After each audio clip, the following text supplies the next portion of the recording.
সেই 10 মুহররমের মধ্যে একটা রমজানের পরে যে 10 মুহররমের রোজা একটা রয়েছে, এই রোজার মধ্যে আর অনেক ফজিলত রয়েছে। আল্লাহর পয়গম্বর জানায়া দেয়, এই রমজানের পরে যে 10 আশুরার রোজা রয়েছে, এই রোজা যদি কোনো বান্দা রাখে তাহলে পূর্বের 1 বছরের ছোট ছোট গুনাহগুলো মাফ হয়ে যাইবে। তাহলে আশুরার রোজা ফজিলত, তাহলে আমাদের গুনাহ কিভাবে মাফ হইবে? আল্লাহ পয়গম্বর রাসূল আরবি সাল্লাল্লাহু আলাইহি ওয়াসাল্লাম হিজরত করে যখন মদিনার মধ্যে যখন চলিয়া যায়, মদিনার মধ্যে যাওয়ার পর আল্লাহর পয়গম্বর যখন মদিনার মধ্যে হিজরত করে যায়, সেই সময় ছিল 10 মুহররমের সময়। দেখে মক্কার জমিনের মধ্যে সমস্ত কাফির বেঈমানরা রমজানে রোজা রাখতেছে।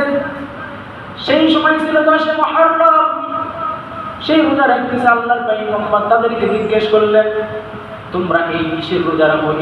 এই রোজা তোমরা কিসের রোজা করেছো? সেই সমস্ত ব্যক্তিরা বলে, আমরা মুসা আলাইহিস সালাতু ওয়াস সালাম ফেরাউনের নির্মল থেকে রক্ষা পেয়েছিল, তার শুকরিয়া স্বরূপ আমরা এই রোজা রেখেছি। মুসা আলাইহিস সালাতু ওয়াস সালাম রোজা রেখেছিল বিদায় আমরাও তার আমরাও রোজা রেখেছি। এইভাবে থেকে সেই 10 মুহররমের রোজা আল্লাহ তাআলা ফরজ করে, আল্লাহ তাআলা কবুল করে নেন।